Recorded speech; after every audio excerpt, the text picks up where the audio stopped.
ladies and gentlemen, welcome to a special edition of Geek Culture Congress. We'll wait for some more people to join us on the live stream, but we are live on our Facebook page and multiple on a bunch of my other channels as well. Once again, welcome to Tarek Lewis and Joy Franchise. Welcome, gentlemen. Good this evening is me to you. at 9 o'clock. Yes. This is what I look like. Good evening to you. Samesies. Yeah. Good evening to you both. I am happy to wake you guys up and bring you on the show again another day. You know. Hey, I got nothing better to do. Oh man, but we're gonna talk about your favorite subject right now, man. Batman, brother. And the bat. That's right, man. I got an exclusive scoop. Well, he shared it with all his network of podcasts that he that he's in contact with, Mr. Mikey Sutton, and he shared me another insider scoop. While this scoop is also confirming that the talks that Michael Keaton is in with Warner Brothers and reprising his role as Bruce Wayne are true. They are talks. Okay, he goes a little deeper. So I will get in. Let's get into the meat and gritty because I know you guys got things to do. All right. So when the Hollywood trades revealed that Michael Keaton was in talks to reprise his role as Bruce Wayne in the upcoming Flash theatrical film and possibly other roles in the DCEU, it wasn't the first time that he has been discussed to return. How would you like that, Mr. Joey Franchise? Remember we were talking about that. We talked about that so many shows. How many shows did we talk about this? We've quite a few. Yeah. Where were they trying to put him in? Like, well, here let's get into more. Curious. Yeah, so it says a live-action Batman Beyond was considered before. oh, But I Warner did hear Brothers- that. Yeah. But I did Warner hear that. Brothers felt that there wasn't sufficient interest for them to greenlight it. That has changed with AT&T, with the new owners, who sees the IP as ripe for 90s nostalgia. There's that Yeah. word again that you like, Tarek. Yeah. He's like, Speedy, I don't. I mean, I think it's about that one I time. do. I think it's about time we take a creative Yeah? standpoint on the Batman character. I think Batman Beyond would be dope. And maybe a little bit early, and I think because it only is like kind of sort of short lived. Yeah. I think if they revisited that again, maybe in an animated series form, that'd be great. But I think as a movie, it'd be awesome, and for it to be like Michael Keaton's character as an older Batman. Did Batman come out in 1989 or 85? Yeah. 89. 89, okay. I got Ismail on the chat here. He's asking, how many years ago was it that he played Batman? So that would have been, I guess, what year was it then that Batman Returns came out then? 93? 92. 92. Yeah. Okay, so that would have been the last time he ever did any kind of Batman role, I believe, Yeah. right? And there was another thing going on with him. Let's continue what Mikey Sutton shared with me today. Not only he said AT&T sees the IP as ripe for 90s nostalgia, which is about to hit full bloom in the near future. Not only that, but it's yet another way of expanding their hugely successful Dark Knight properties, especially on content-hungry HBO Max, which needs help. He didn't say that. I added that there. Yeah, you about to put Mikey in a bad position. I added that, Mikey. Sorry. According to Mikey Sutton sources, a live-action Batman Beyond is being talked about again, and this time it's for HBO Max. Although no development has begun at all. It's all talks. I believe it's in the final negotiation of whatever he's working out with the what broke yesterday about the Flash movie. I believe it's all in the same talks. And we'll get to that, Tarek. I got a question for you about that because you know more about the acting world. If they can net, let's see, there's no development has begun. If they can net Keaton for it, the possibility of this materializing greatly increases. AT&T is quite excited about the commercial and social media buzz Keaton and Batman Beyond could generate for HBO Max money. Only time will tell if Keaton is similarly thrilled with the idea. So a couple things I take away from that is I don't think Mr. Keaton is completely sold on coming back as Batman or Bruce Wayne at all. I think Michael Keaton is gonna get a big payday. Oh yeah, or is gonna ask for a big payday. Oh yeah, to actually come back as a character. Well, because I don't think he necessarily wanted to leave when Val Kilmer and Joel Schumacher took over the helms. Yeah. Mm-hmm.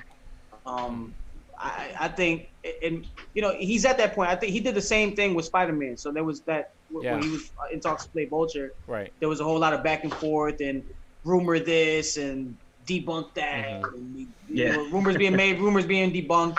And then eventually he ended up. I think, I think he peeped what the fans wanted, and Marvel, they came to an agreement. Marvel cut a big check. He is a big name. Yeah. Yeah, definitely. So the problem. Here's the other problem I see. Wouldn't he have some kind of conflict with Marvel then? Because you don't see Chris Evans taking DC roles, or no. Or, but I think from what I heard, like reading on certain blogs, is that MCU is actually looking to get The Rock to do some stuff. Right. Yeah. No, that's happening. What that is, who knows? Mm-hmm. Well, he's technically not with Marvel. He's technically with Sony. Ah. Yeah, that's a good point. And when you really think about it, he's true. Yeah. Sony. Yeah. So I'm looking at his IMDb right now. He's got Morbius, which is in post production. He's got a few other projects, and The Flash is officially enlisted on his IMDb. Oh, it says rumored, but look at that. Also announced.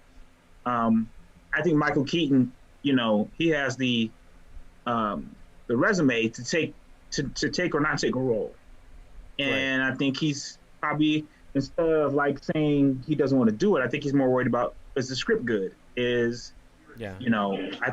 would, my guess is that he took like the Spider-Man movie because this is a great character.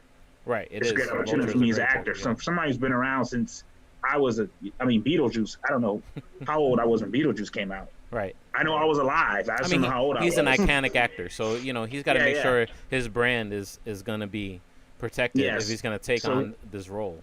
So he's going to take roles that he feels like are poignant or like mean something. I think a Batman Beyond could mean something to him because it won't be doing the same thing over and over again. It takes like a leap. Right. It's not Vulture. It's not the founder of McDonald's. It's a different character. So I can see him being interested in it. If the script is right, I think if the script is trash, he won't do it. Well, what I'm hearing is that they want Keaton to play. Well, Keaton's Bruce Wayne to be similar to what Samuel L. Jackson does in the Avenger movies. He's just kind of like an overseer. Ah, okay. Yeah, so like Oracle. So let's speculate. How far could they take that? I don't know if I don't see the older Batman maybe being ushering a brand new Justice League or Justice Society. Yeah, that well, the Batman Beyond cartoon, they had a few episodes with the Justice League, the new Justice League, and they were great. Yeah, they were great episodes. I don't remember seeing anything like that. Well, there was one. There was one a Batman Beyond episode, two or three with the Justice League. Superman was still around, and then they had a few Justice League. They had a Justice League. I think the end of the series of the first season actually was them talking about Batman and Batman Beyond, and they were in the future. And Amanda Waller was still alive, and he was with the Justice League. And they had a few episodes where he went back in time. Oh yeah, I do remember that. Yeah, I think I do remember that. God, how nerdy am I? What's wrong with me? Like I need to. No, that's good. That's why you're here, brother. That's why you're here. Never too nerdy, to keep us in check and make sure we're. Your nerdiness is at a 99 right now. That's right. Yeah, I'm high. If my nerdiness was an NBA Live character, it'd be crazy. So, 2K, sorry. So I want to thank Mikey Sutton for sharing that with us, with the whole network actually, and having us be a part of that, sharing that today. And any other final thoughts, Tarek, before we stop the quickie show today? I'm uncharacteristically excited for the prospect of a Batman Beyond. Okay. What about the introduction? Obviously, they're going to introduce it, possibly, if it happens with the Flash movie. How do you feel about that? I'd be fine with that. Yeah. I mean, we talked about it yesterday. Yeah. But the Flash movie has the potential to be Days of Future Past and reset everything. Yeah. And which I think sometimes I think it's a good thing. Yeah. Yeah. What about you, Joey? Give me your take. I agree. If Flashpoint makes sense for Keaton to be a part of it, I'm all for it. and I think he'll jump on it. Like I said, if it makes sense. What I think will happen is because Flash is able to, maneuver through different multiverses. Right.